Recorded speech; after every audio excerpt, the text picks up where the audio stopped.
Manso, what you see? Wasafasa pelisi zasimyama. Wasafa misi zasabantu. Amole wanichale mole kesa kusisilamu. Wasafasa pelisi zasimyama. Wasafa misi zasabantu. Amole wanichale mole kesa kusisilamu. Osikani Frimpong Manso, what you see? Wasafa misi zasabantu. Amole wanichale mole kesa kusisilamu. Wasafasa pelisi zasimyama. Wasafa misi zasabantu. Amole wanichale mole kesa kusisilamu.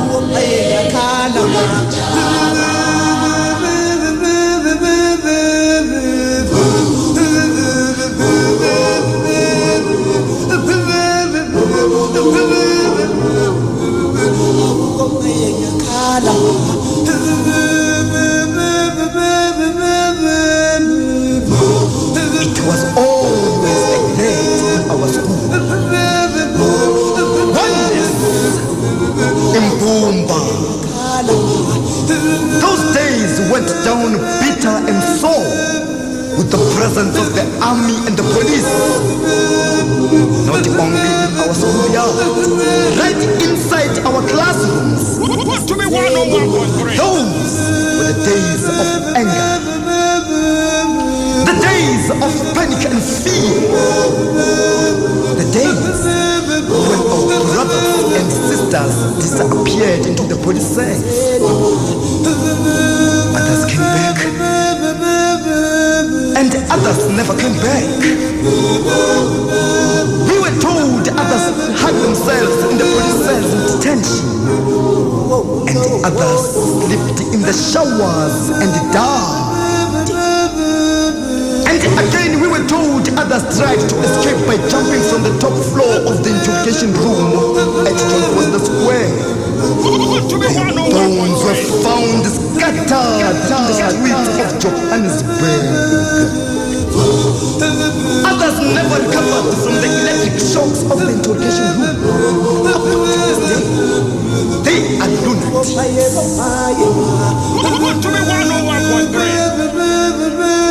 Well, coming back to school, the school was about to close at the end of the year, and there was going to be a big function, a farewell concert for those who would be lucky enough to go to varsity. Parents had been invited, friends had been invited, the girlfriends, the boyfriends, the big mamas, the shipping kings and the shipping queens were there. Oh Irene, oh Mamsamai, oh Rowena, oh Spoons, oh Cobra. Different classes were going to present different types of entertainment. The whole school was on its feet. It was moving. It was exciting.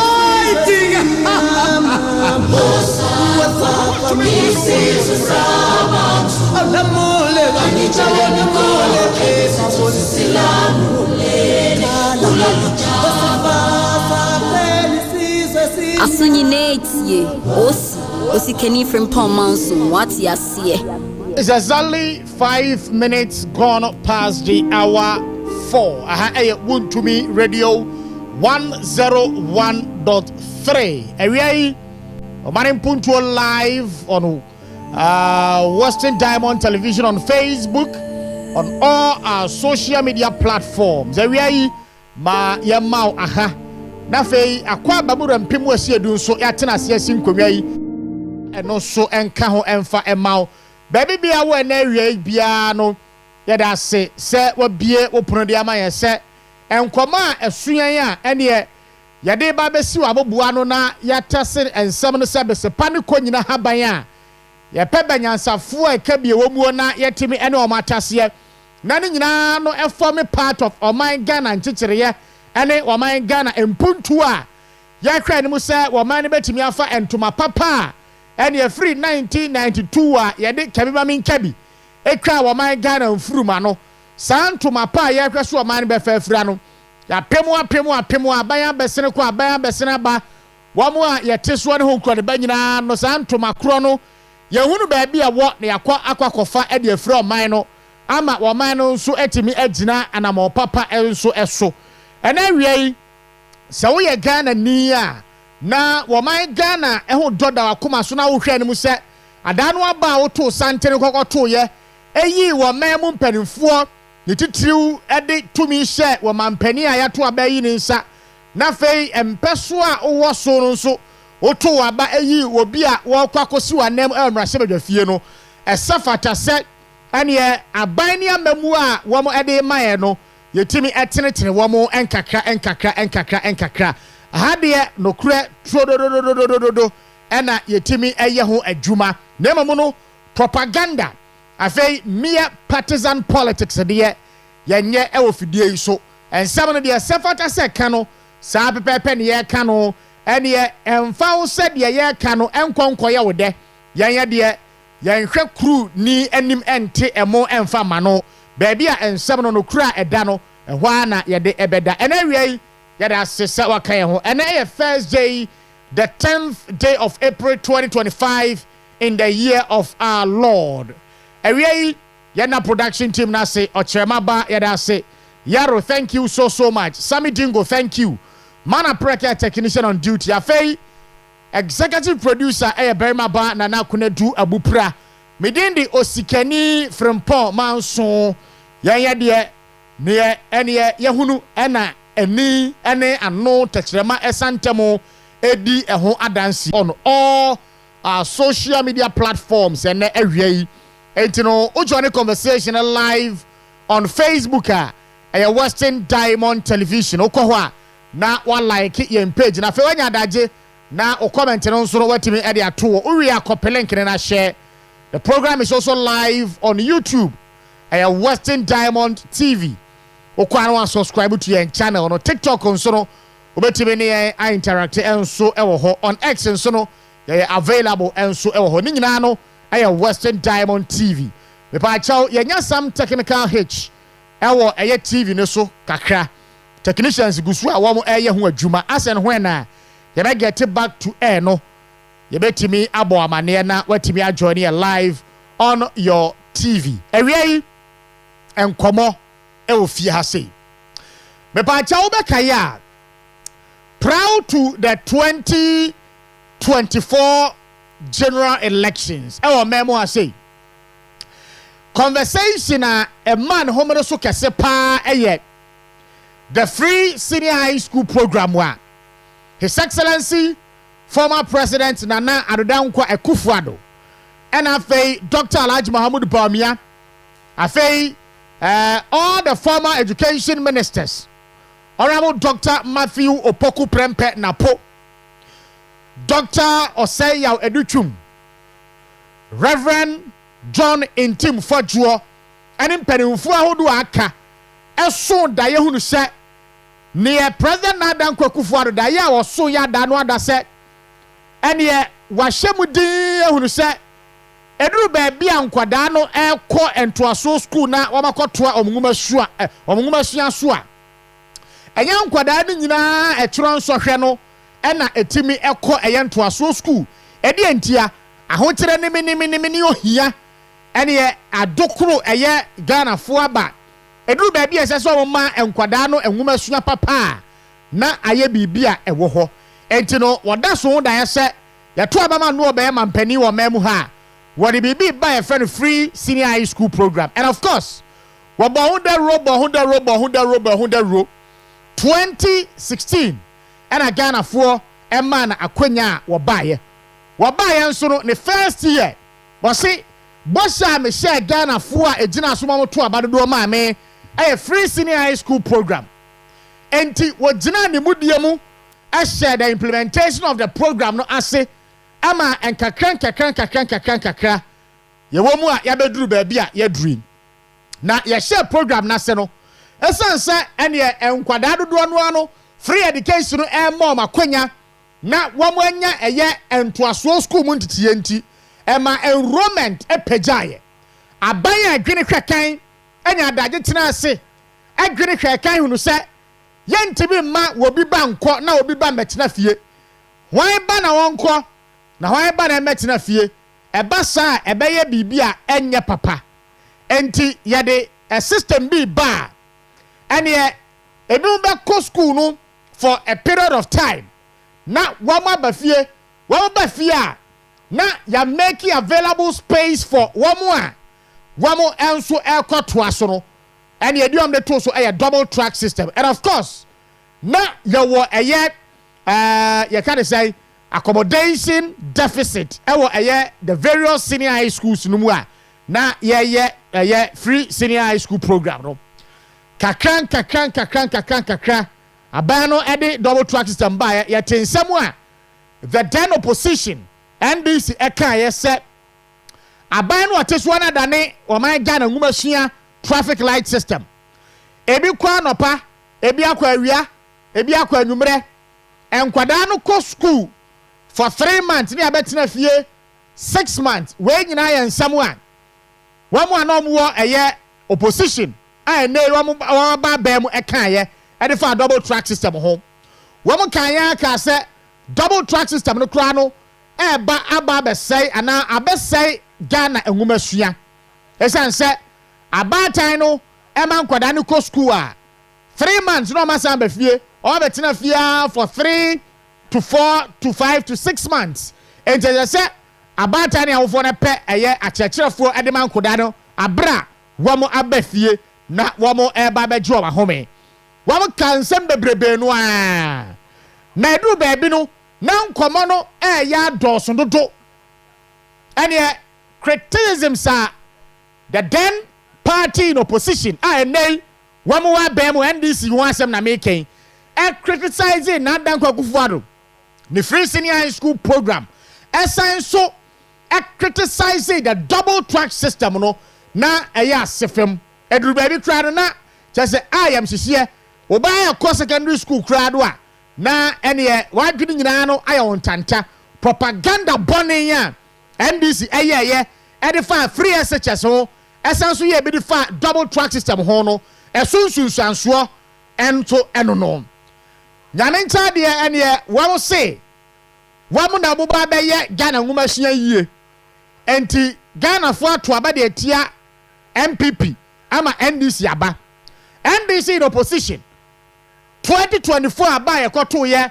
wɔn ɛde yɛ campaign pa sɛ nyame yɛ ɔmadom na ɔmunya tumi biemu a in the next NDC government no they will work tirelessly they will work very hard to abolish the double track system wa emma nkwada no enya the full complement of a year wɔn schedules school that is the timetable and afei the programs a ɛsɛ sɛ yɛgya brɛ ɛde kyerɛ nkwada no double track system no aba be year free ho where conversation at NDC amanyoko no epejaye whilst they were in opposition wɔn kan ya ma President John Mahama kra no be gyina baabi ka sɛ double track system no deɛ abɛsɛ education system wɔ man mu ase enti no wɔn nyɛ tumi no wɔn ba bedi ɔman no so a ade adi kan bɛyɛ ɛne sɛ yɛ pɛ sɛ yɛ man ngomasua no gyina ne nan so a yɛyi double track system ɛde afiri hɔ President John Mahama ɛkan anso a yɛrɛ sɛ dun kɛtia nso ɛkɔ adwira sɛkyerɛdum ase in the Ashanti region ɛkɔ bɔ adehyɛ hɔ ano ba sɛ nyame yɛ ɔmadom no mbɛnya tumi na wɔn bɛbu ɔman no bia mu a in their first 90 days in office bɔsɔmɛ mmiɛnsa abraham abaaban mu no wɔn de bɛyi double track system no ɛde afiri hɔ anso a ɛneɛ fifia vɛkwɛte ɛprɛprɛ wɔn na yɛ general secretary ɛde the National Democratic Congress wɔn nso de to dwa sɛ double track system nkoa nti free SHS no ɛyɛ a failure tiɛbiam wɔde to dwa sɛ double track system nkoa nti no ɛnɛ a yɛka sɛ free SHS no ɛyɛ a failure yɛnto aba ma John Dramani Mahama wɔbaa wɔbɛba bɛyi double track system no a egu education system ɛwɔ mɛmu ase no wɔbaa bɛyi ne nyinaa no ɛnso ɛtimi ɛde afiri hɔ enti no wei ɛyɛ Ghana Web publication NDC will end double track within 90 days when it assumes power. Where Johnson Esiedun Ketia, the current chairman of the NDC, was say NDC bar within 3 months, one day double track system at your free ho. The batch you free so now for me call the next publication. When you and Sabua NDC in opposition, Ekaya. Ede two Ghana for bi mu adwene mu se double track no enya de pa na ye mom tumi no amba won be de free ho we my joy online publication where your pemu no ankasa President John Mahama na ankasa o say next NDC government will abolish double track system. John Mahama reiterate date in 12 August 2024. My joy online publication, President John Mahama say next NDC government will abolish double track system. Yanko the next publication. Ya kaka ya home. Na fiati mi apegya nkomo no e de afiri ho. Na wahunu the double standards of wo mu ayato ababo mu a emprempre wo mu di o man so emfie nan e da animu yi. We Ghana Web publication. Double tracking system indication of failure. Fifi fiave kwete. Double track system indication of failure. Fifi fiave kwete. Current General Secretary of the NDC. And a car said double track system no kwentino ama waman Ghana yen secondary education no chese ko enkoye bibi pabia ni wa efrimu a eba fifi fiave kwete. Ghana Web publication.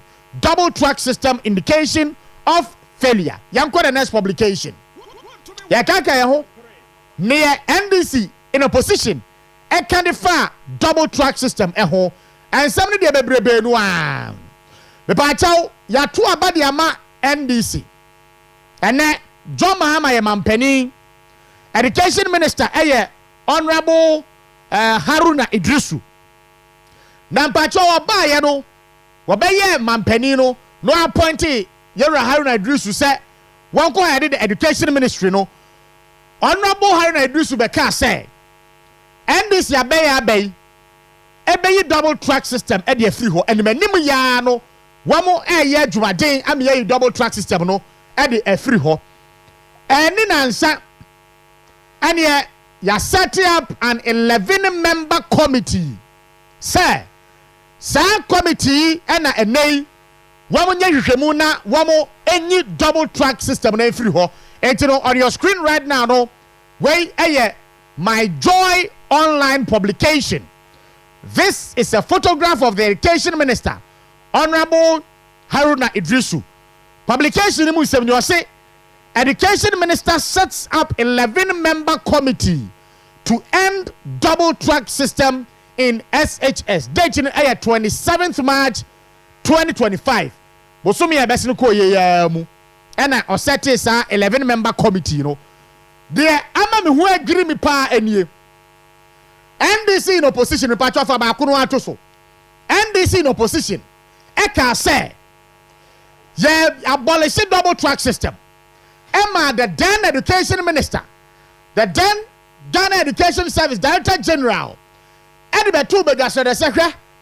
Hey, obetimi abolish double track system. Never mono make sure say we provide accommodation and classroom facilities at the various senior high schools and as at 2024 now one more edaso double track system schools no mu the kaipa one crowd of the say abey tisue eba no musuo say we cancel double track system no a ene ya ka say nkwada 1.5 million enya SHS mu kwan ya to abama hendi so mo ba ya wo mo san so pagya san komoyi Reverend John Ntimfodwo a ene enkrofoi tata no e de betu bega sede se wonya da research as a former deputy education minister research oye ni nyina no efa double track system ho sa ban bon ho musuo na o scrap double track system wa enkwada over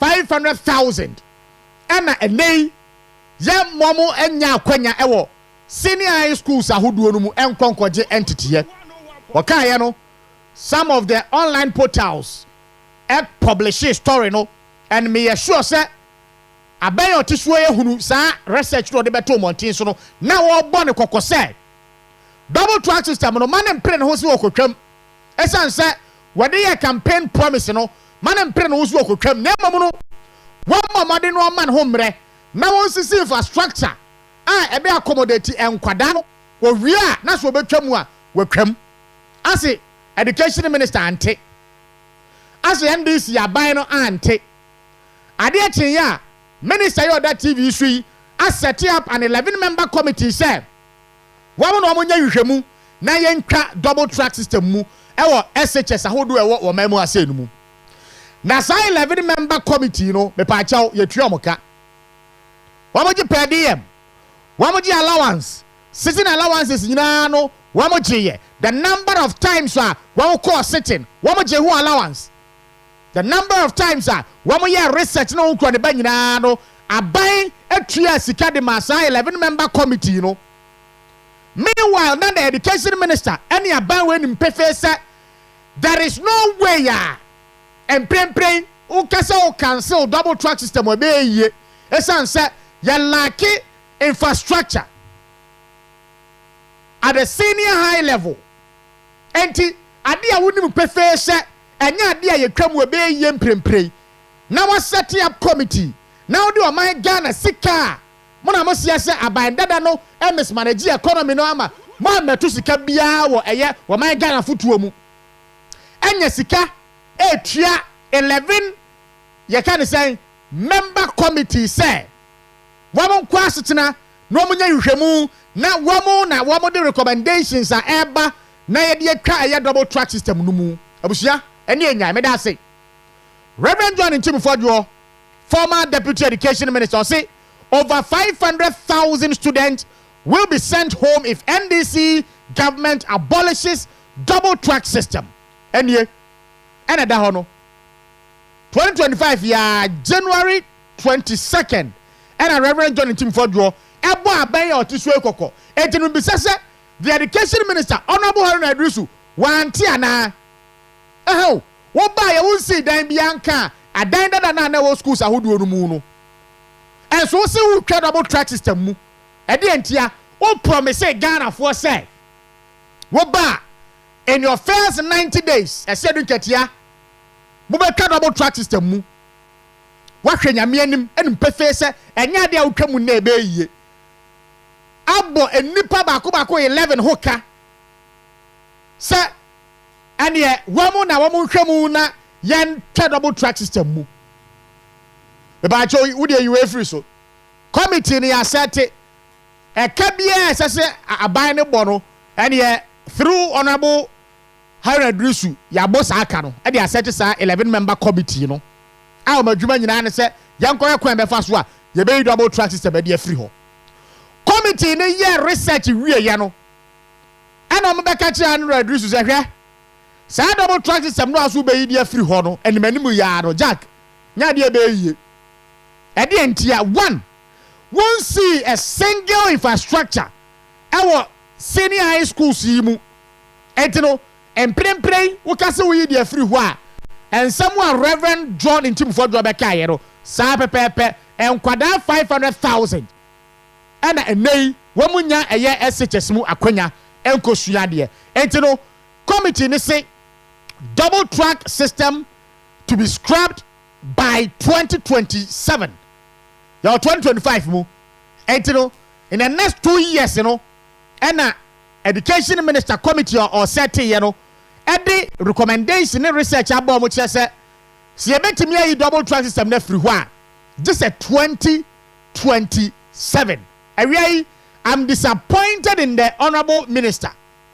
because now you are aware that say there is no way currently you betimi abolish double track system the various public senior high schools no mu you went ahead to set up an 11-member committee would you allowances there momo wamoji per diem and to a maya ya ni ekase abandana na remove na nyina sika bia nimu wa man ba bia ye gina no what they were man ko gina pano ene enframa anu oden bo o man pe wo man ko to amnam na wo ba ya committee ene wa sete abra wonim se ne wo ye no enya ade a ebeye yie enti no eno no double track system wa wo mo de share bo se enya papa kotobeku ma eye bronsamo eno ase ye secondary education o mamu ase no ene wo se this 2027 ena wo mo ebetimi eyi double track system no e de afiri ho enti wey NBC adapa adedi and clearly ya catch Ghana for say sankrofo we hwe wo to eye mrade sa defe wa ne saka to mi ni wie pe no a kire say Jack to mi na de amaye no ye wo de de to mi no eba ababeye enti wo mo de show mo timu a ene no mo boje asiedu nketia so wo mo de age John Mahama so wo mo de age fififi ade kwete so se wo mo ba be yi double track system no wo se I don't know asay yan secondary education ye free ho no mo metie biem wa mo se o mo yi free we nya yie je se nyame ya adomu a 2027 ne ewo ho enso eno no honorable minister ipa achew wadaroma brabontin 11 member committee no e ka wo man ne bo wo ho nyina no be ya account fama Ghana fo ne ye hunu ne ye ana adwuma poten committee no eye yentia ye bo ana ye bo sa aka no e o committee no e ho ebusua yemfa sa eye e fa we ensi ase wo ka obra no a some 29 minutes gone past 4 ha eye Wontumi Radio 101.3 they are live on all our social media platforms on Facebook no eye Western Diamond TV, YouTube Western Diamond TV, TikTok Western Diamond TV, X Western Diamond TV.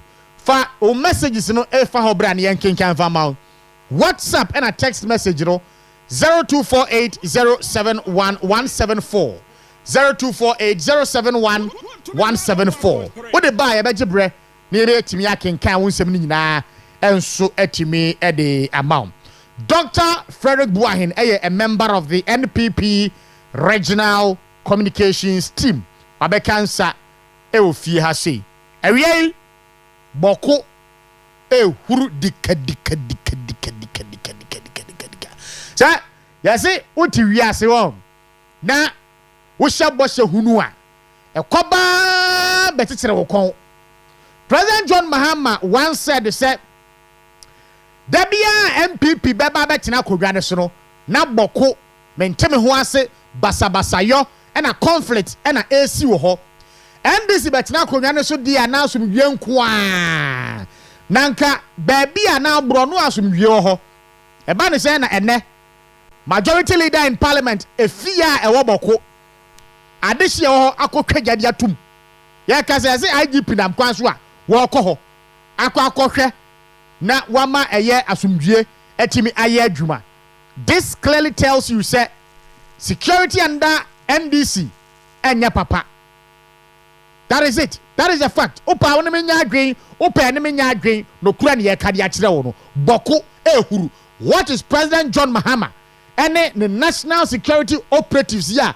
Wamo tata amanfo arrest amanfo in a Rambo style as ye war movie no. E de no mo ye de afa ho. Anka minimu no national security a modwene kwakan national security a munnim adwuma anka mo pick intelligence na munam asia boko na maso eye wo hawa eba besina no enso we de da bi yanam ana chese unya koka ban asemwa na ya sha asia ye tata wo ye nyina to mamu ase wo bi antimi hurahuru obi a Ghana ha Ghana ne nya ndisifo dia eye nyina ye dia MPP teswo yenim de NDC ye yenim kasa o ka ye editi aban what is say nanado ere Dr. Lajba Mudbamia amia kotata obi ana no enso enem ba ye 3 months pe ye koso no ye ni tua doc awiai maha Oscar na honam boko de Oscar nyame adom yetim ya ba han kwetende Oscar na nyame ayebe tase na yade ma twe di ampo nyankopo Oscar de kai no boko ye se emprepre yeka say e mebu no ho no the majority leader in parliament yakokwaja e de atuni fie ya hye ne gre be nipa kra famu eprepra ebi mu nso ene baabi omoda no ene enyan abanya wo hye bose security under the previous administration enye papa no no na wo ba na wode eniema gua pro so ama Ghana ene obetimi akoba bia emfa ho say ya dechiye say ya hemrache say ya nadu da suomu say ya wi akataban ene oba ye 3 months nie boko ene ye koso ho yentie on this one quickly Oscar what else can we say abade biom ne betimi aka menim that time NDC win power ebeka the president in the first round okwaye during the northern region wonyina that he's going to bring lasting peace na nanado wentim wanye. But 3 months down the line, we are seeing evidence of the incompetence of the government, NDC. Oscar, last week, there was also a video of Kumasi. Ebeket is also a tribe over there. Yes. Video no? Yes, and they were making it emphatically there. Dada NDC government, or the Dada one, they want to abanti abawumia. Yeah. And they are followed as some are working. Na watu eti aba umia so ma MPP will lucy e wana na ba umi otim recording 0000 e wo police station bebre na watu aba na wie no bosha wode hye wondes watu aba na wie na se wotim madami 00 na ma wode ba mo hono no 3 months down the line they have seen nothing until they are giving a caution to the government that bosha ode hye hono he should honor it eyonyamio. It is the youth of Kumasi. Na hwende ma wesi so ewo boko.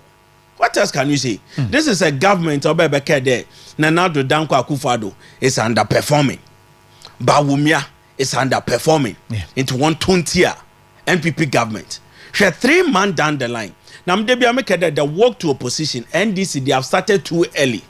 Some of these things and 1 year near but this work in there it has started too early. The disappointment in the faces of Ghanaians or you're very massive. And I am the shaker. What else can you say? You can. Most radio stations, TV stations are your They miss a Ghana for 1G NPP abanindi. No one to abamon. What's there still? They vote for NDC. So what else can you say? Say IGP or local. We wish him well. Near Shamono Swade Baba Oscar. I see. So that is it. And the air quality any nyai pa yankana yabwa any nyai. Right. President John Mahama and Ghana for sign and Tiasia Apam our first 120-day social contract with Ghanaians. And in that first 120-day social contract, you know, what can Kaimua will make it be clearly said.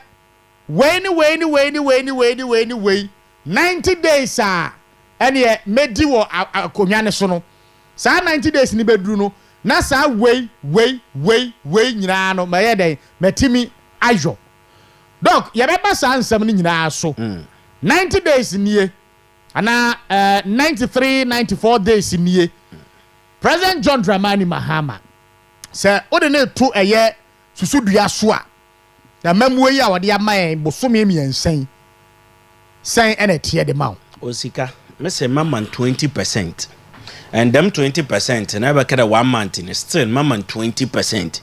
You see this government has performed abysmally. In fact it is so shameful. And then when the NDC communicators and callers since one ago and there's major TV stations they use the presenters to chastise NPP. And then when you want to go, Oscar named the president who win power crown or to task force. 120 days. Yes. Social contract. That is it. Or to task force. Yeah. Also, President John Dramani Mahama, 120-day social contract task force has held its inaugural meeting following the swearing in of the full complement of ministers of state, chaired by Dr. Vali Soya, senior presidential advisor on government affairs. The 19-member task force is to ensure that the policy outlined in the NDC manifesto to be achieved within the first 120 days of President Mahama's assumption of office are fulfilled. 19 days, a 19-member committee. Oscar, what do you see? This president will fail will fail shamefully. She has the pillars of 120-day social contract. Yaba galamsey. Okay, the total ban on galamsey, Baba. The first 90 days. Oba ban galamsey out of this country. In the question, NDC executives, MPs and appointees, what you galamsey them out, what we need them. All over this country. Samobua, Captain Smart in Yemedansini. Samobua Rastos Asaridonko. And the fresh or virgin forests are being invaded every day. Sadiq Adams Bekede and the NDC government, since you were the mercenaries from Cameroon and Cote d'Ivoire, since you were guide the Galamsey site. This is the president who promised the total ban, Baba. Yeah. Now, my name is Sam George and Sami Jemfi Oketchen and out there. So if you want to end Galamsey in 1 week, he can do it. And we have a government who has spent 90 days. Oh no, he can't do it. He can't do anything about it. To an extent that he's an interior minister. Interior minister. Also the sisi and yet a foreigner. On the day when you know Nukrom. Na Ghana yina president John Dramani Mahama. Obe Dumbanso Beso on bode.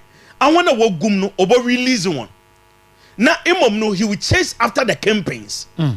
And also that when nobody release one, they will be there. Watch who saw. I would the effort a Ghanaian prison. But Chinese in a way being a gold millions of dollars on what's now when you boko no crew 120 days social contract. So 120 days, you 90 days. Okay, the LI over repeal. That is it. And the LI in why amendment they did not repeal. 120 days. I've been seeing a president no failing. Shame Baneric education as him.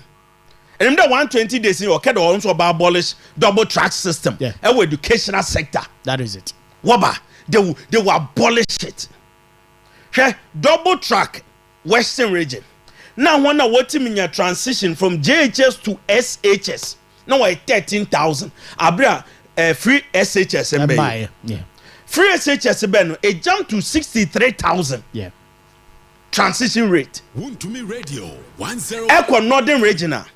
The year 2023 to 2024. Not 2024. September no moon. I want to work for JHS a work SS Northern Region or you're on record. 98%. Yeah. What team free JHS or call SHS because BC registration is free.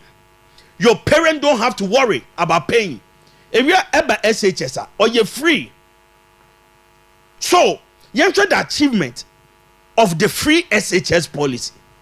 What happened? NDC to hope a paid damade. It is the worst policy of the government of MPP.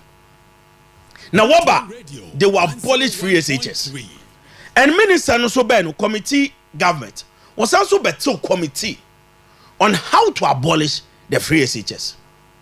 And the committee no hake wene juma waba. Now the minister have admitted there we can't abolish free SHS until 2027. Yeah, double track system. Double track system until 2027. And in the MPP local no work 30% of Ghanaian schools no under double track. Yes. 30%. Yeah. So NDC government is trying to tell us there that 30% no work no. They can put infrastructure. And with them 30% schools no Emma DCM po will feed double track. What type of government is this? 30%. Now do Dankwa Kufuadu waiting where you 70 out of the double track. Work at 30. Now you can't even do it. This is the government or promising. So you should the performance of the government he has failed woefully. Woefully. I see. What promises in his first 90 days, as president, and abolish the COVID-19 levy. I don't swear. That one abolish e-levy ne ho ne de be de bram ka se wo betia fa ho. Enim there since you know e-levy mpo. It has been taken out of the mobile money transaction. Be quarter ade oda ho. Isa. Ended that ben Monday no. Remember ha no be quarter ade wo. Supermarket here or town high. Na receipt no. There was 6% e-levy no order. Ain't no or the bram there member memfam beche. Memfam bram beche. Really? Of course. Also member memfam beche. Na me say okay, eya fa bram na me da aba. Te mo hwe dey say be week na bia mensa bakana. Na COVID levy no. Also it was made a promise that wo be obeji. Yes. COVID levy. And that idea share receipt no do. You seen a COVID levy, COVID-19 levy on the paper. That's also. Everywhere the COVID levy is there. Yeah. Now what be now we e-levy fi ho no. Betting tax we fi ho no. Was also introducing more taxes than Moji. Tama Nanado Danko Akufo-Addo in his first budget oyi 17 nuisance taxes. Yeah. And this be we 2. But rather what the 4 no what the special import levy. Special import levy. And this ban we increase the special import levy. Into since and say import idea. And then another Danko Akufo-Addo no na NDC government. Under NDC government it is more than another Danko Akufo-Addo. This is the government also baby taxes say for growth and sustainability levy wadaba. It is working right now. Into no see share even with the taxes oyi na more da be shema. It is more. Since the Minister of Interior we propose the Ghana National Fire Service. One for 10%, 10 pesos levy. One for 2 every liter of fuel a year bottle. Yeah. To buy fuel for the Ghana National Fire Service. This is the fire service among 2 million Ghana cedis for the whole country. Next day, Sisi anon Alabama man more tax. What also what the sanitation tax also whatever. Into COVID-19 levy when you growth or the growth and sustainability levy aba. Special import levy waka two no I want to remember what the Ghana Fire Service levy no whatever. What the sanitation levy whatever. Yeah. We are yet to cross the 1 year. But look at the levy they want to impose on Ghanaians. Okay. Another 90-day promise was to review taxes and levies on vehicles and equipment imported into the country for industrial and agricultural purposes. Ofeli. Osi. Enim de da me no so ken. Yeah. The sisi anu say e be a farmer. Nyame ayi wadom. E peda to machinery to increase wejuma na area na. Osidan ka de ba yanje poor duties. E betim da ba because of agriculture input na industrial input. Obe no onye yo. Na nadu Danko Akufo at time. Onye Ghana Health Service. The Ministry of Health. Wako into agreement to be say a doctor. Because of the nature of your work, a betim a import a car na edaba a yanjo tax. Yes. It's na nadu Danko Akufo at the time na dame a special agreement no ye juma. It's a doctor. Ebia at a Queen of Peace. E we fian kwanta. Onye there in the night of emergency no. Afri na be for Uber and never be for car short and not dropping. Into the government today. Krakaba. E kraba yanju duty. Na wa bo metima hwa yarofo. NDC ba power pay. Na wa cancel that me agreement. Na doctors are na wa Accra so support. So they wrote to the Ministry of Health that yene cars over hono. We intimi because this ano duty no wa buy high. The Ministry of Health also responded the Wonya Hotel. Now he will engage with the government. After the engagement, what about together?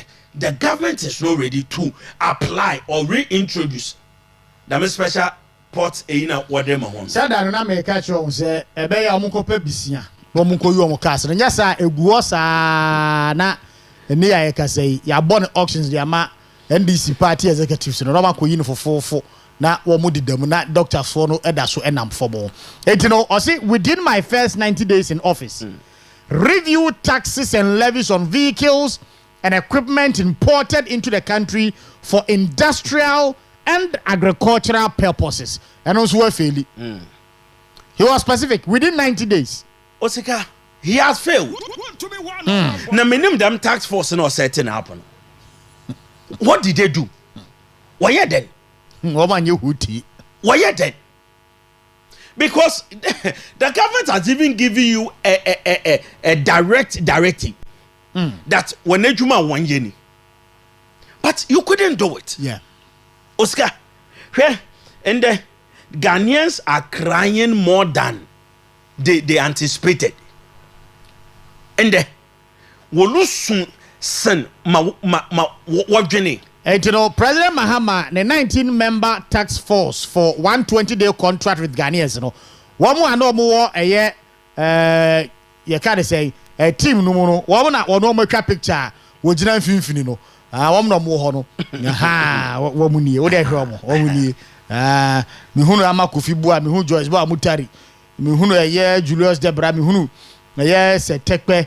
Me hunu eye education minister oho me hunu Valerie Soya oho me hunu eye trade and industry minister me referee din onso oho me hunu Rashid Pelpo oho me hunu eye John Abujinapo onso oho ntino wo munie 19-member tax force no wo munie enti 90 days aba and ye want me enye hwe no tax force no entimi remind the president Mahama say Jack 90 days boss a wo share dudu onie Dudu we na wuntimi nyeye etidie na wo yede afa ho as a matter of urgency and say na 120 days na aso Oscar wa wuti ho wuntimi ye one mpo one has not been done otobeku ma mamuo pa and Messi, this is Meke Tamana president all about during the last days of the campaign oba him for no one oba Lagos town Oscar as at 11 o'clock.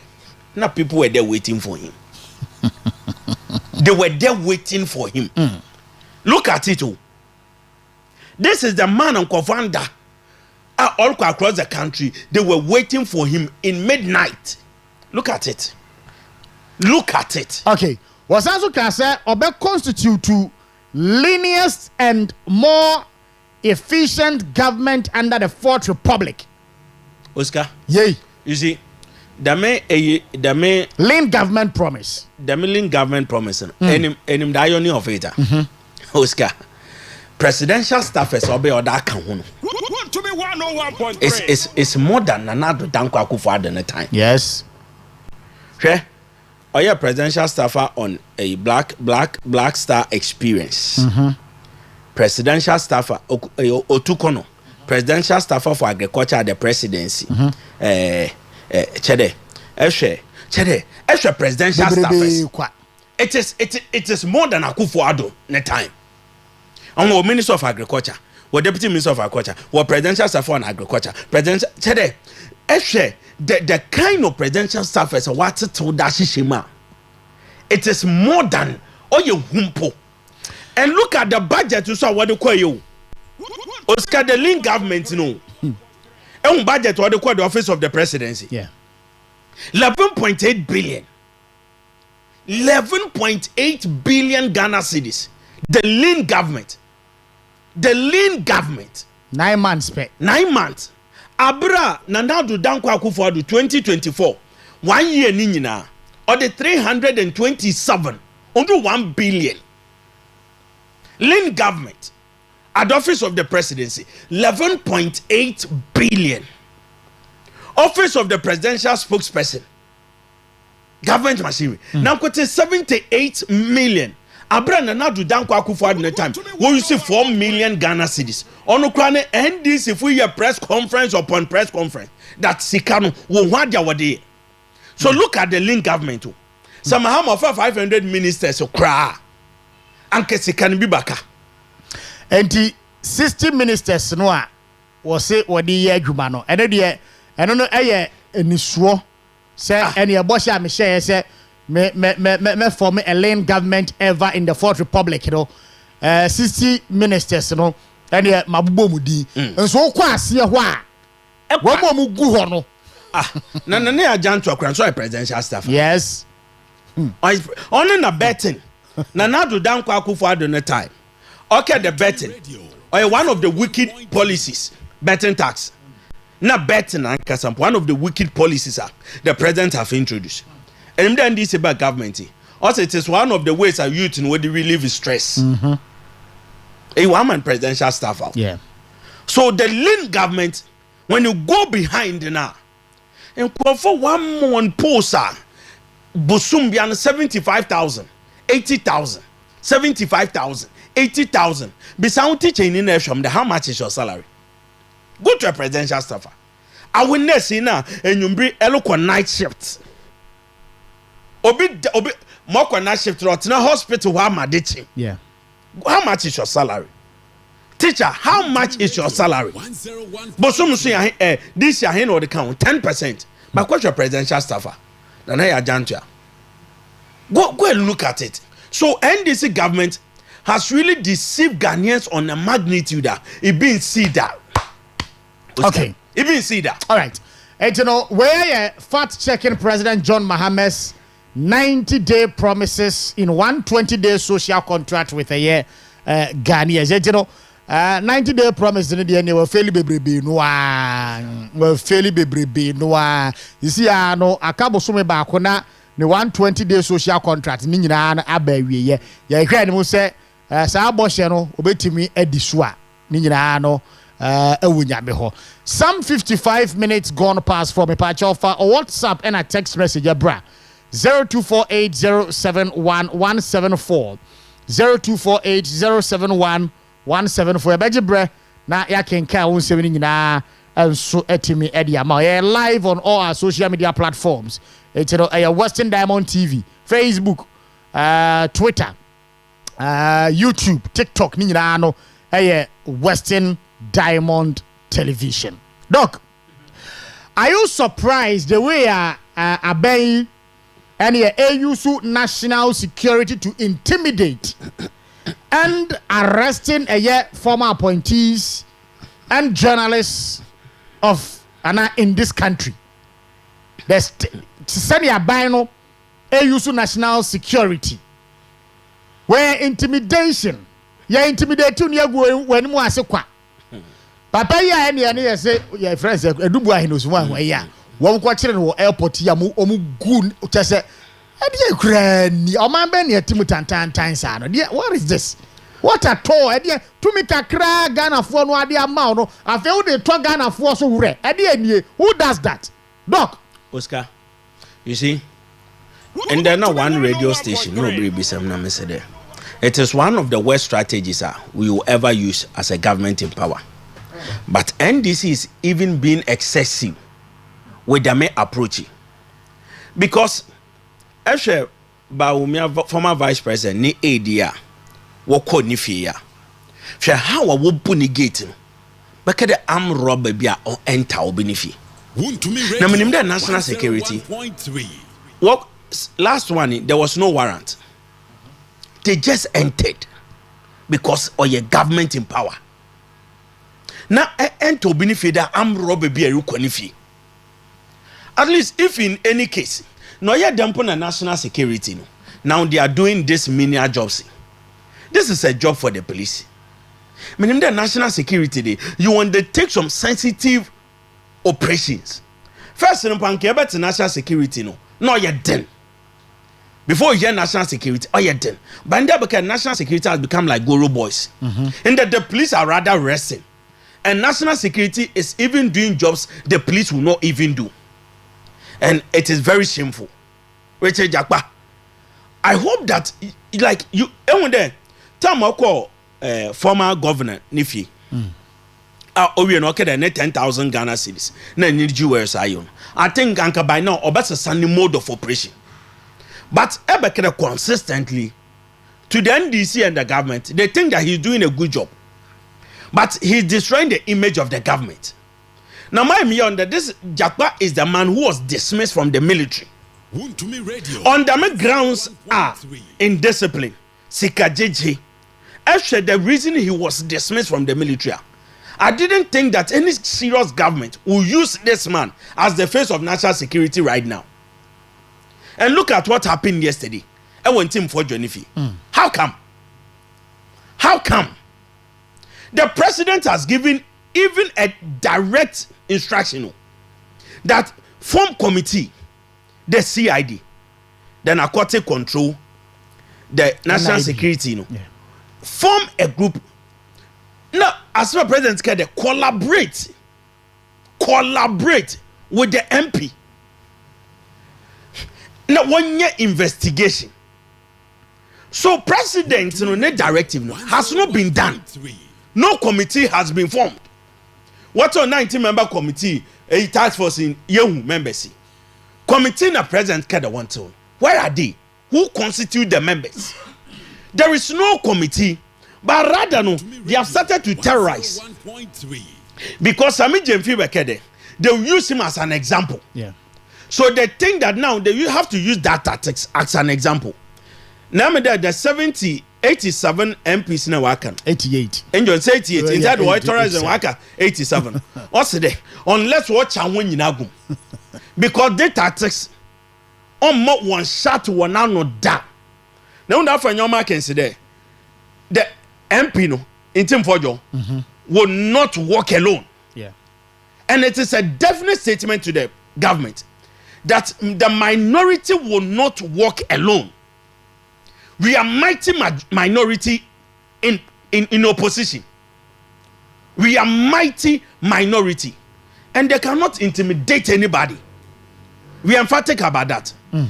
We are ready to cooperate with every state security who uses the right channel for collaboration. Yeah. What can the massimi? Now, incidents you see allegation the intim for your king. Since you are a public knowledge. Everybody knows this. The president one year so that the ordinary Ghanaian will be satisfied with the investigation. Was sorry, I was hey. Rather no, they are going contrary to the words of the president. And the moon NDC make one Felix Ofosukwachi has to resign. NDC ni na ekazan. NDC no Kadum FM. Also, he has to resign. And he has to.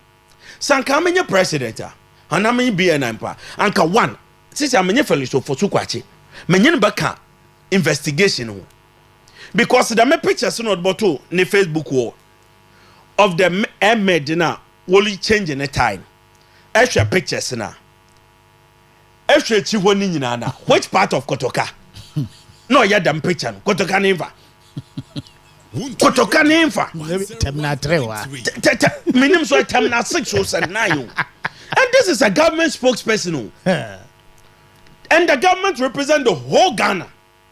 So this man has really disgraced the whole of this country.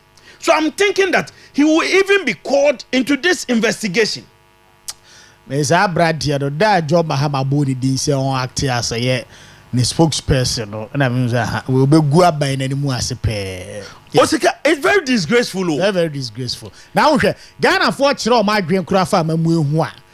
Na wanya kudura babontia be di Ghana for nyina tem. Who does that? Na government spokesperson.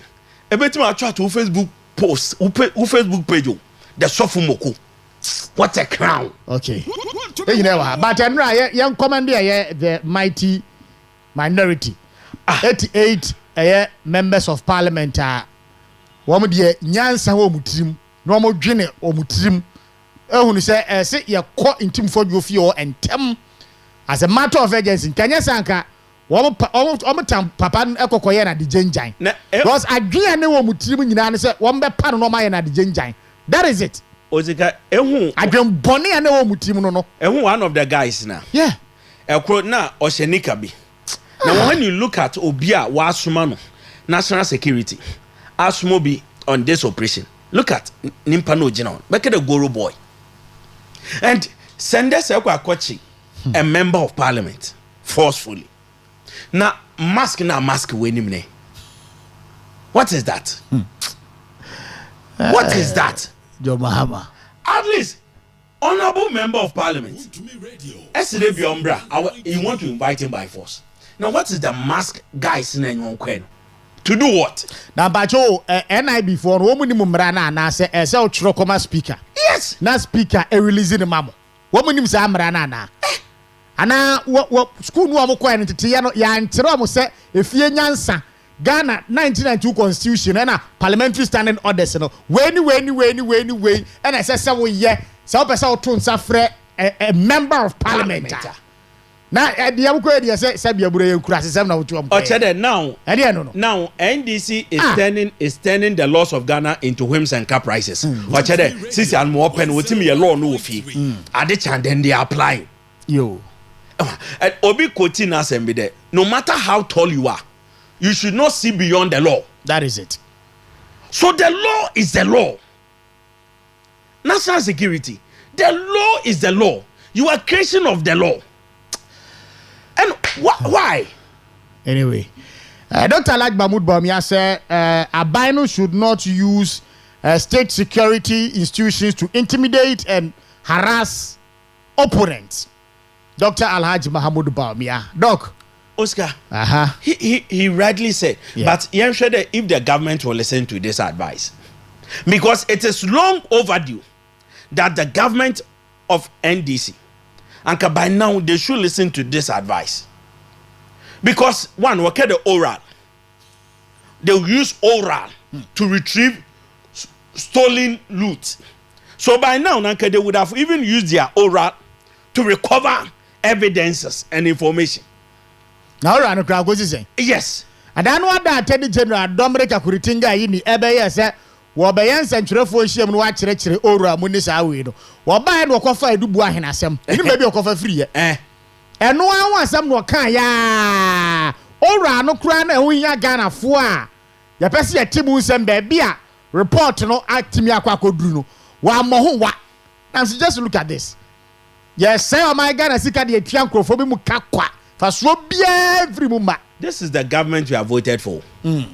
Intino said, if the advice of Dr. Alhaji Mahmoud Bawumia, if it will be adhered to, so better and cover one.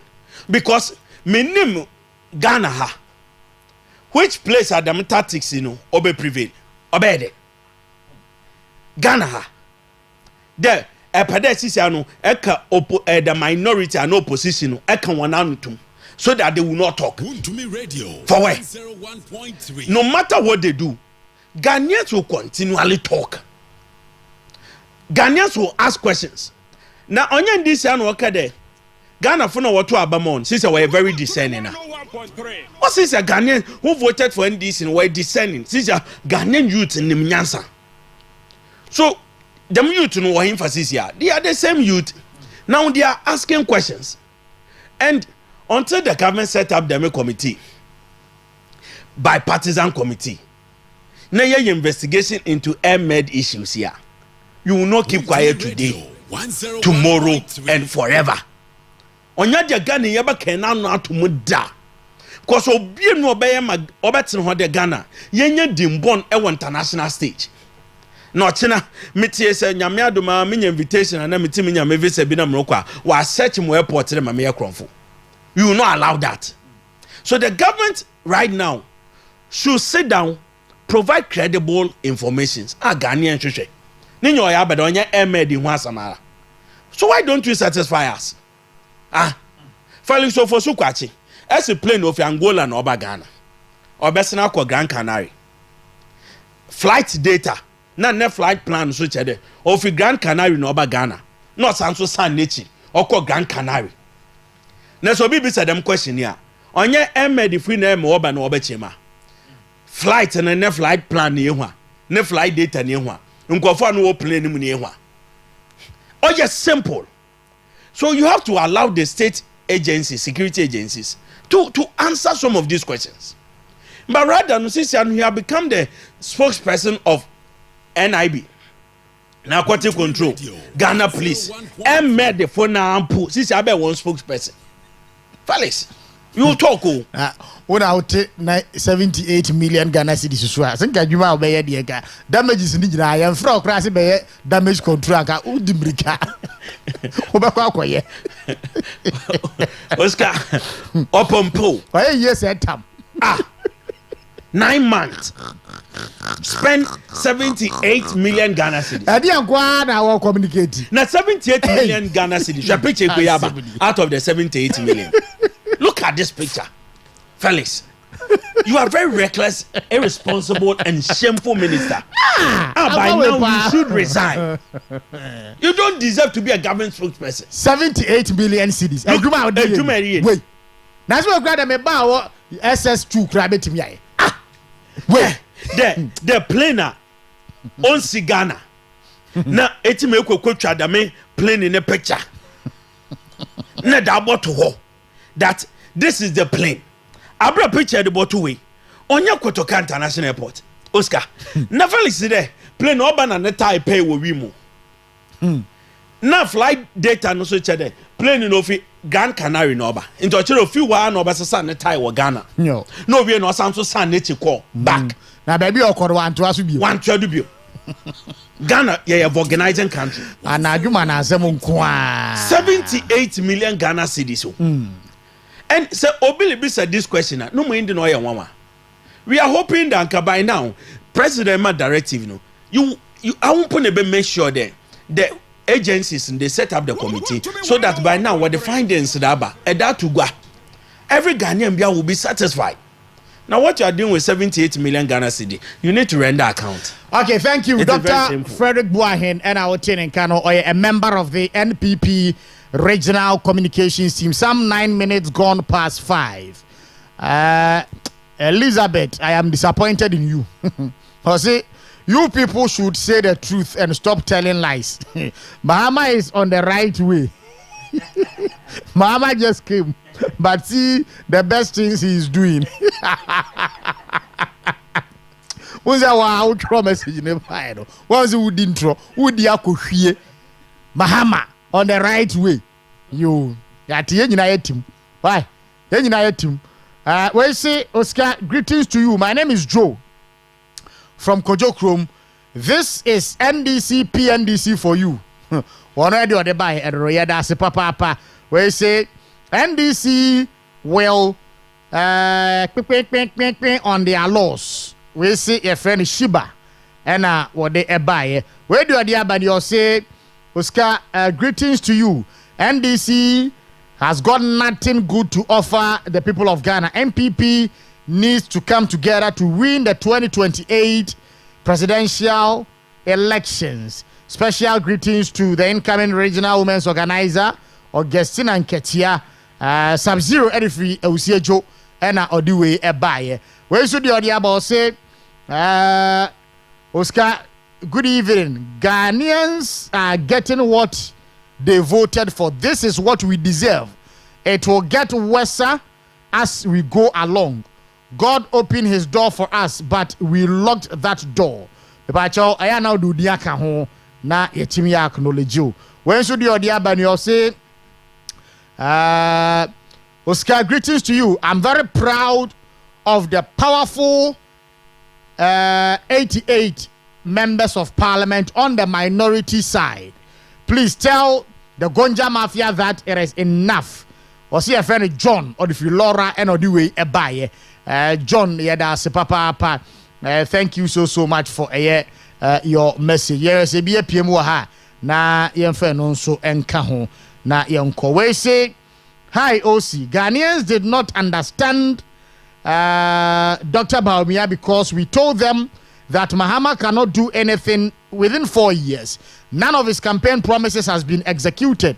Citizen Abacha, Edifree Takoradi, and Odiwe, and so Ebaye. Where's Oscar? Good evening. Mahama Ayarega did dirty politics with the Boko conflict, and he is now reaping the benefit of what he sowed.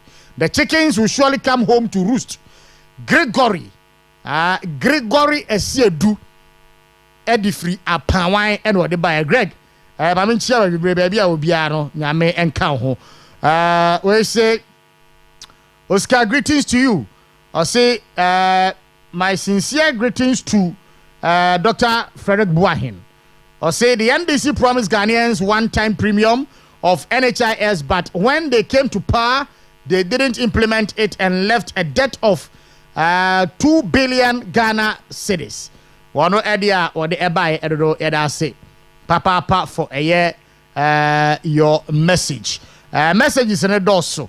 Yes, you better be this final ones from a year this place are not yet to be at us already about. I bet you know the about 0248 071 174 0248 071 174 so na yet me can can na and so etimi ede about we do the about say okay or say your friend Sami Buache from Asaman Kesi. Good evening.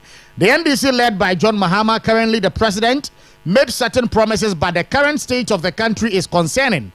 There have been issues with cocaine, and it appears that the country has become a hub for cocaine and money laundering.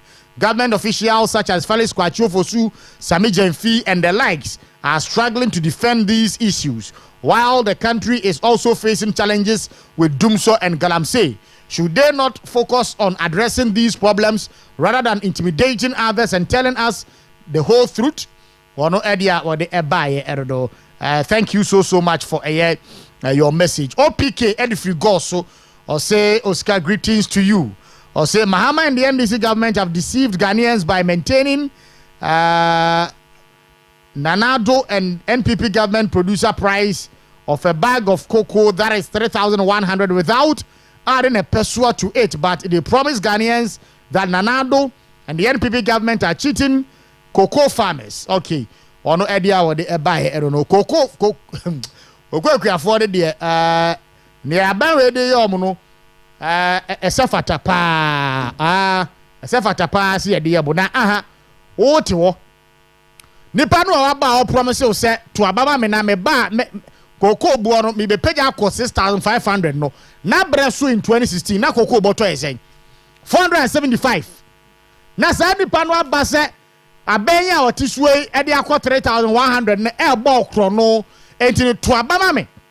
Na memra metum nko 6,500 na wagye di ahodo cocoa beans ni de aguo ato abade ama eye John Mahama na NDC. One by swati. Obia unja mebufu to say the current finance minister Dr. Kezel Atuba forcing oko jina o constituency wo ebo na na do Dr. Bamia Krono say wama wia koko akuafo no koko boto bia no a kwani beton de ama aban no esese aban no man 6,500 aban no man 3,100 no ene aban no ewia kwani no koko boto bia ba ko bia no 3,400 na mo ba mo betum o ba ya ensam a wo kade twitwa ho ne se ade e ka bi da ho koko board ho ahwan che se ensam a wo ka nyina no kuani no enya no pese otie ana modi mu ana ene de abebom ne se mo se nanado entumu no ode ba ye no ene e wo soro dodo etiri koko akuafo ne mfa ne saa ne ye mompa ye no musuo ntwa ope se next year no yabetu koko aketua mu. What is this? Into the 2025-2026 cocoa season, ebo no aban se baby a aban dada ndisi ye no ehwa ena ono nso afi wodi AC peswampo won fa nka eye cocoa ebo ho ewo omam ha se ye kasa yi Cote d'Ivoire wama to mu diem en akuafo no munim ne yesese mo ye we nya fias wo bi be ka kire se koko no awa hodo agu no ene no musu atwa opekoso ana fa gu awiem na hata nyame ya dum next year no wotum anu ayi ababonte abeton Cote d'Ivoire atum eti de yesese wo ye no nyame na me be ka kire wo doc yentie on this one. Oscar, you see, campaign promiser NDC woman in no your propaganda agenda. And when they were so bent on painting the government black at that time, one the consequences of this. One day in the no pedo go MPP party in any mass, and they achieved it. One in them cocoa prize NPP abanimuno no here 475 within 8 years. Government consistently why am able to 3,100. Time wotumpuko 3,000. Look at the rejoice at cocoa farmers wenye. Afi binum kwa wo kede sisiano no. Ahwana waton wonasa aseda magalam say fumpuenu wo. Na ahwana wotim wogya woni cocoa no and the wenya ho faso. Enti no sanka abani bi why bibi dama. Why that the sector no otim bebe a campaign tool. Mpo for an opposition party. Enti wenya sembi anka there woko keton was a share fact. There international marketer or 9,700 if I'm right. Into what the government one more crying 65 million Ghana cedis. That's a 6,500 per bag. Not China not to dank Kufa Dolobo into one Toma NDC government. No what Toma wana waba. They will increase the price to 6,500. Now ma only seen there sisi ano what the letter about to party Oscar onye because eke tama kezala to forcing or vetting. We be an explicit question there. Eke deba cocoa price about to mark 6,500. As some okay nye there. Now quoting to me determine price. Instead onye Ghana cocoa bo. What do you want to know? No what team will determine price. But no name there from 2008. Abra Kufo Owo. No the Ghana Cocoa Board or the Bishop Ministry of Finance Nasi. So the increment of cocoa price has been determined by the Minister of Finance. By the time the Minister of Finance designate and Elena Elko vetting to be approved. No be so there.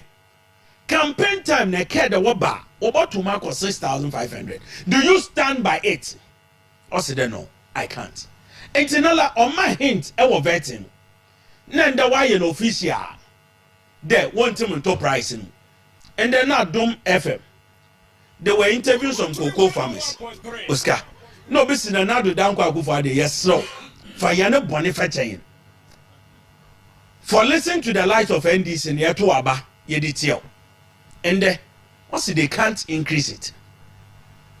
Say so, it's a bandit. There is nothing you can do. But today we are trying to differentiate between NDC government and NPP government. Look at what we are witnessing now. Since a Ghanaian cocoa farmer, a parachende the whole year 2025, you know increase in the cocoa price. Abra word market watu, ma Cote d'Ivoire watu we need him. Ghanaian worker need only does not deserve increase. Hey. NDC government what type of government is this? Shall location away to Chadamo? Shall location what damo one? Now you are telling me that the cocoa farmer now over Dumbanso 1 ton no cocoa amagalam say also for the sake of Ghana mokodo my cocoa. I said body about to mark 6,500 and they tell your board I catch a cocoa farmer there ain't him. NDC government is a very irresponsible government. Osika said them near Babe Fem 4 years here, or you're very serious. It is very serious. Osika Samet Dampana Miyam system that my Yaba Fem under the hands of NDC. Because I'm about one. Now, should all the juicy positions, watch I'm on. They are not thinking about them farmer, no. No. And Oyamiyo. In fact, meteno oya me your pa. I quite remember during campaign time, I call one radio station, I presented on NDC. Now make a cocoa. I say, man, come on, cocoa. Abadina na do obeye e wo cocoa sector. Now Chinamoko them radio station. Appointing to him there, me baha. Campaign time, ne eka cocoa asam. Eka response I mama. And then same with the information your government is now giving. And then the Ghanaian farmer has now been short change. And the was short changing.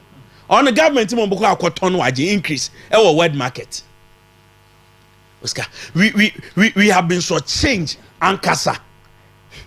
Namde jama Okada law no so da ba namde jama no santi. Mate na microphone bu ombufu afupa oh. Oscar. Say wo say ye to abade a wo say 18 years for mpanimfo betimi ato aba. Yes. Na eba okada business dia we need 25 years entim untimi enye okada business. No. Ombu afu papa Osika. Won so mbeye naked demonstration e dey tia John Mahama. You see, NDC abai. Ebe no. Wo budget mu no employment be alone. This government will introduce any scheme for employment. Yes. 2025 rather not the freeze no adaba.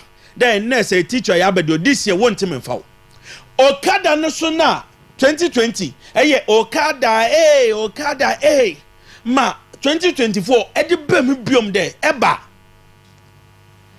mon kwan mo won adwuma inde hwembre da aba. Nti sa chem aba de pan NDC working during campaign time during opposition one see Ghana for abadi and then the 25 years na one Okada because we to motor nkote 15 years on that shane na number that shane na number what is your akwacho exam so license na DVL lady ba mo you go and write exams. Yes. Also we to motor 15 years na lo ni ma dey afin on kwacho exams but this is not the promise you give to them. Into no NDC government moment day since an wabedo olbogu Ghana kojo to and it is very shameful. Ghana for yes sir 2028 owe chi we need to send NDC back to opposition because 90 days clearly tina ho na hwe every sector abade pa na NDC government why am Mamen kayina samata mboswa enim da agenda 111 yan president state of the nation address okada kumpu no ai wewia okagu Nanado Danko Akufo-Addo nenim ase that Nanado Danko Akufo-Addo agenda 111 e kumpu ni wa oyo operational enim da nda we koboi pon district hospital hospital nurse the president Nanado Danko Akufo-Addo onwie krono and the minister of health Czech Republic president wa akpokpon we kobo district hospitals ekwe be 7 hospitals na we boy ano. This is the government Okeche Nanado Danko Akufo-Addo mpode agenda 111 e krumpu ni oye adwuma na hospital na ejise e commission 90 days in esi ya entino adia NDC government biara wakagu NPP no fin biara yehu do ya lies and propaganda. Okay, mese obeya nimpa benya NPP hu ebufu keke no nya because opado de Ghana dudu baby. Okay, na kokko pharmacy de yan dia someone Okada ye no kwan no sepre na njum kubimpa hu da wode be Mahama is the whole. This is the hope. This is the hope.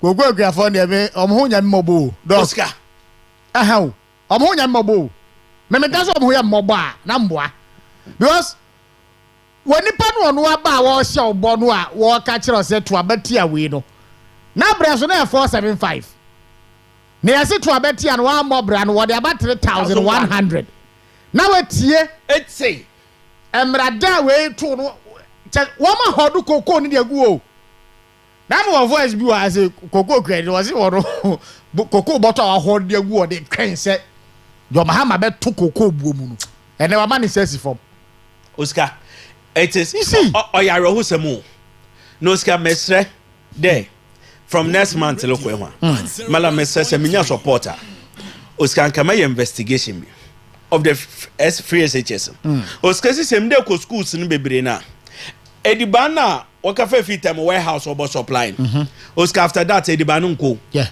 me aware pa Oscar edibana nko say me ba from to one of the Cape Coast senior high schools na debia frame your complaining I have to send him just say me send this week bia me send this command Oscar offended edibana nko ayo na mesa I wish that in fact somebody will give me some financial support to do them investigation for Ghanaians to see that 90 days NDC government obey The me rice now what the ben. Osikani, you know. Now there is vegetables now. There is nothing. Ayo. And it's true. Free SHS. Yeah, it's true. It's collapsing. No. Yeah. The me budget okay the way one away. Budget okay the way one away. Yeah. The free SHS is collapsing and then this government. That's it. We doc. We're manning young one. Uche commentary on my year. Free SHS whilst they were in opposition. Now the other we hear the me and Yamu Oscar. Yes, and Yamu and Yamu. Eti abofra ne frɛ me a menene nni atinye bia me obi a na me de asende no.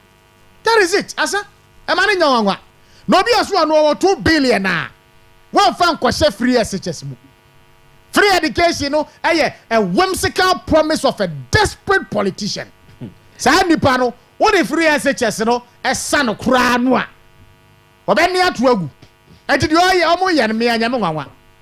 Oscar. Na penny and saka no. Since you are a parent, over about your BC. No boko SHS come September. A parent. I'm a make that if say obo druhono, don't be surprised.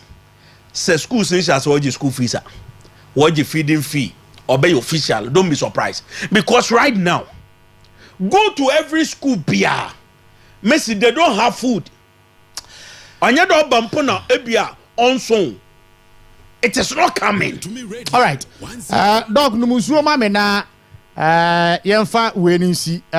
Me pa jam share me de we bia ma fa to so ma me. Paul's Ghana publication. Good. I say if Dr. Ayini attempts anything silly, I will expose him further. A+ threatens Attorney General. Doc, neither hono. Post na. Yeah. Very damning. Yes. If Dr. Ayini attempts anything silly, I will expose him further. Kwame A+. Sisi anamusumu wi. Yo. And this is NIB no BNI. That the Attorney General. We are looking at the president. They are threatening one of your appointees. The Attorney General. They are threatening your Attorney General. The Minister of Law. The Minister of Government Prosecution. An independent MP. 88 in Mpuntuo Nimpa 1. Also, it's more than the 88. Yes. He's president. He's threatening your minister. If Dr. Ayini attempts anything silly, I will expose him further. Hi. Ediana A+ nimufa Dr. Ayini huwa yenim. Hi. NDC government has now become something you can't describe. Osi, made the most of that Ochina Nopa. I will see an arrest. What would you mean? I will see an arrest. What would you mean? Of A+. Now, say if they don't arrest A+, we will be writing the same thing. That MP before now almost. Hi. And I'm to my microphone. Actually, the last word in Umpona. Yes. Also, I will expose him further. No, he shouldn't attempt anything silly. Osikani post in Nina. Hey, you on your post in Nina. Also, that is a bit of you on your post in Nina. Mention Facebook Muin and I'm intimacy. Osikani post in Nina. I win in Nina. Also, he will expose him.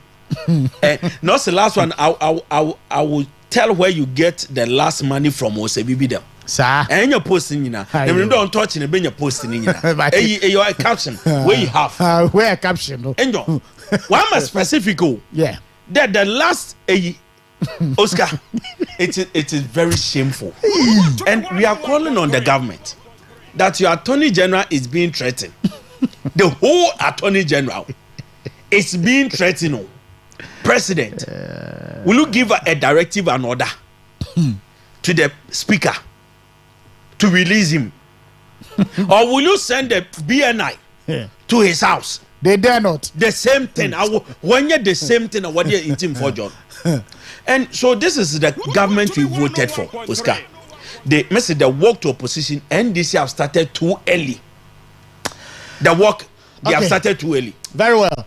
Dog, Elkoma ye di enwum bia besimitri mu pa. Na ma etiefu a ebe ha omo pa. Ye ntie we mra.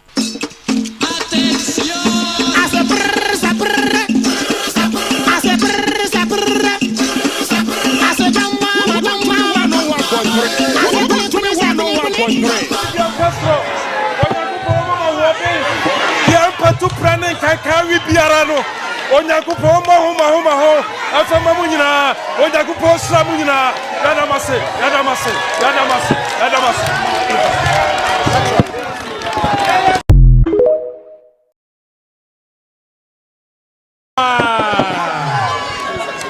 na so ka ma tu asempa no a eye etue aduonu enum Nchichemu adiasanum ose adano makatra wose akomode me no ama mi bibi wa mama duane ani ejaba besi ya sauce wa mama mashayan ya yare wa me sika amfa nko ayansabia na dia MPP fo ayei Yaya dear, as a regional chairman, Midna Party Nana Mubo and Pisina Basso, Yewra Dr. Mahmoud Bawumia Basso, Organic Canada Japan Abasso, Aya National Party Justin Kodia Basso, and you will beat Napo Miaka Saminia, Napo Abasso, Patrick Wama Basso, no Bibia Ababiano, Yabo Abasso, Nabosa de Mamunasa. Yenya habada jese dwano yesi asan ya haba yenya habada akaya sibi ba kokra ya de bebramo na media de sradia sonko adi ama Oman Panyini John Dramani Mahama sai na danroma de wayama ketafo no de wayama katamantofo no Adura Sante Manso Asante Manso so wadan roma wunum say etua tax pa eti ade a ya hwehwe ne sa ubabra omo bosia na omo dia sa o madwuma mu na Oman Panyini John Dramani Mahama masama sra ubiew abrantia bi afrani Kevin Taylor Ose wakasa de man na nu dai a bretie bo asanteman a edwamu si yei a amanfo di awrahoi be man sori a odi atiami atam be man Kevin Taylor sori a ewo wudi mu odi dwadifo atam odi asanteman atam Yewra Mahama Odi kramofo atam Yewra Mahama Masraw sese campaign atam wona wo ya Ghana mampanyini enti yampesa basabasa bia besie yampesa basabasa besie abato na twam agesa 2028 ni abato baba enti ade abeya hroba ade abedi dia santeman atam ade abedi di Yewra atam dia Yewra Mahama abade sa yampre yampesa ubaba hasai na uba Yewra ha no na santeman ya bochi say ma onko ho anuti ana Oman Panyini yasra wo sai wo mo didi adwadifo atam no sabe anya wo mo na bese ha entitia ya titia ne sai ayedum so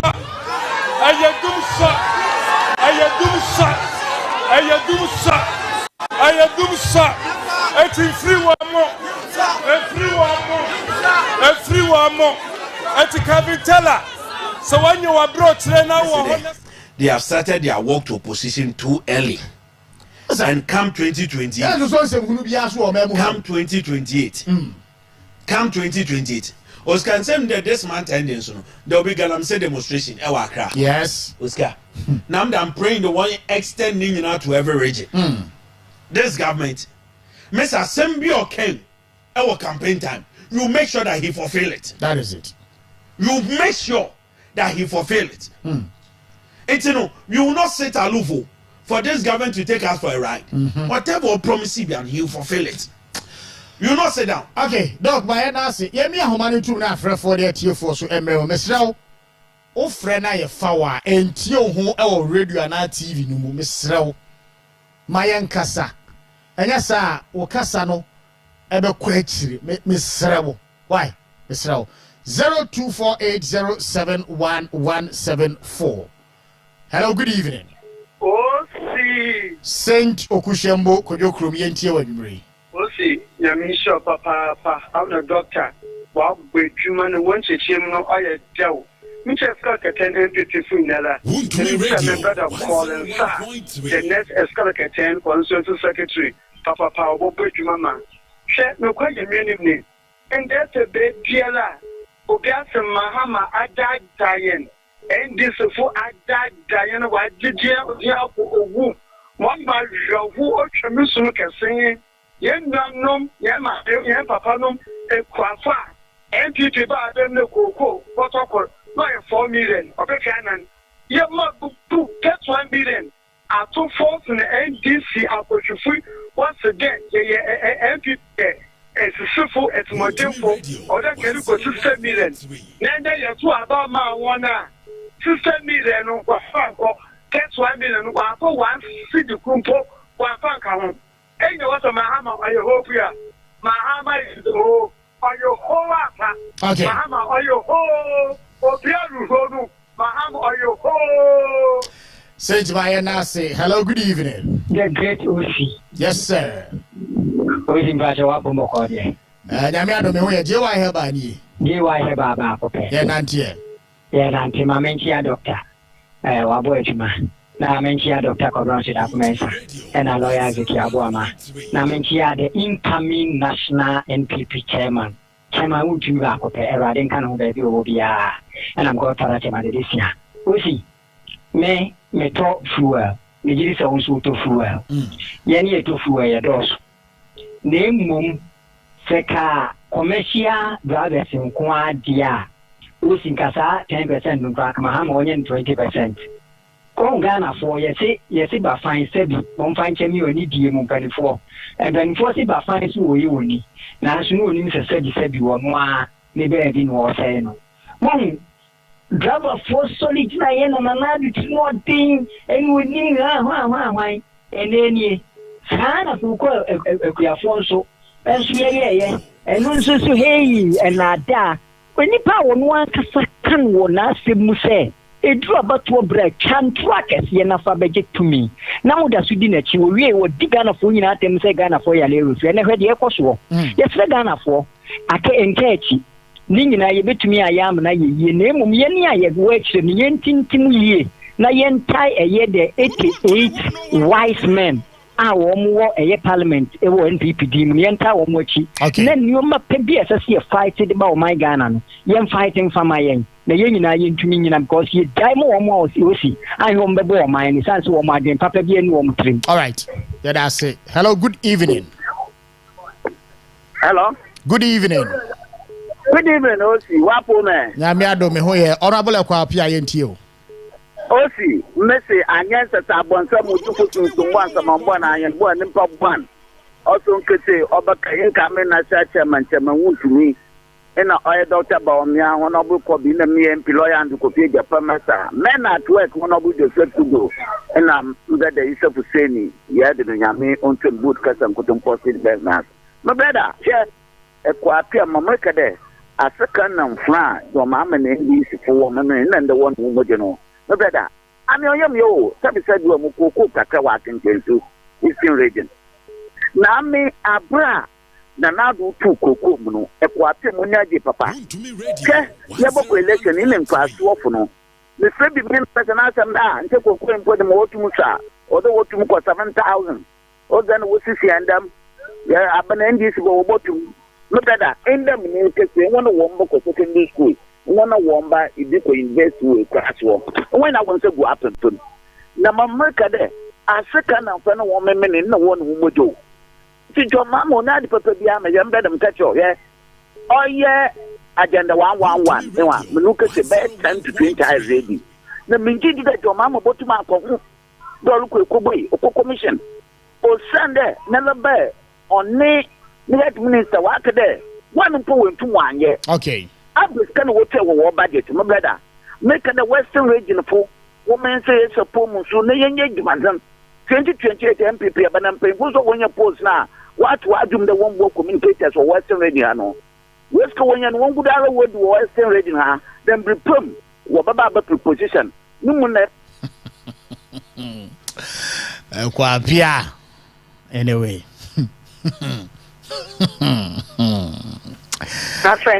Hello, good evening. Good evening. Mame, Udi baby afraid. But your friend Chabra, make a Africo Joko. About your NTO. Oscar, Yanisha, only doctor. Baby, and not do up here. Miss Yamin Shan, Yamin Chunum Common and one day. Old man do free a doom, quadrum. Oh, Shan, I have to and Nisha Queenina. Damn, so what I mean, Kalani for 5. How much in your school?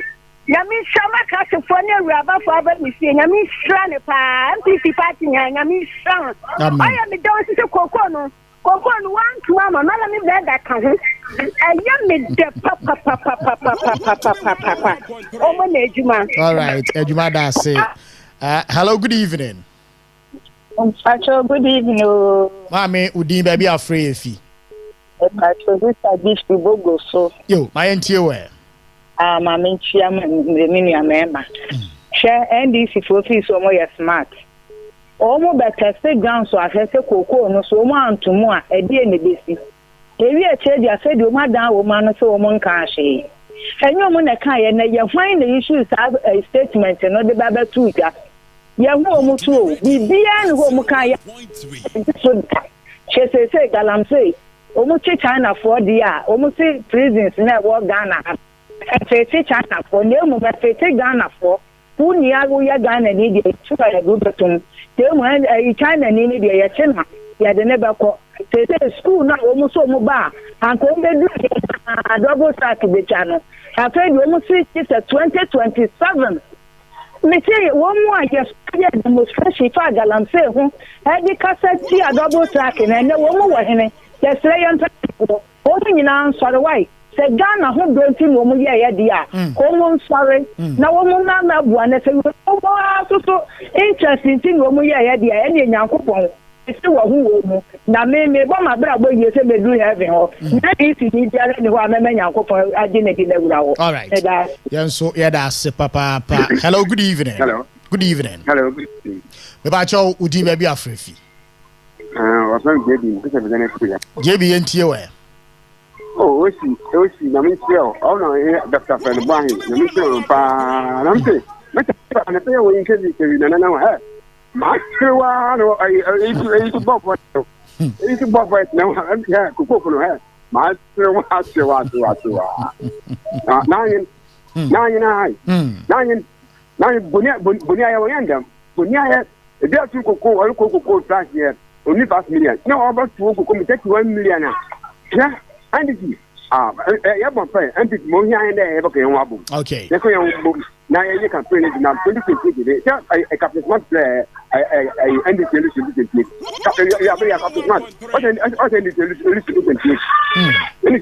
Okay. Yes, yeah, that's Papa JB. Hello, good evening. Good evening. Papa would be baby afraid. Good evening. Kofi.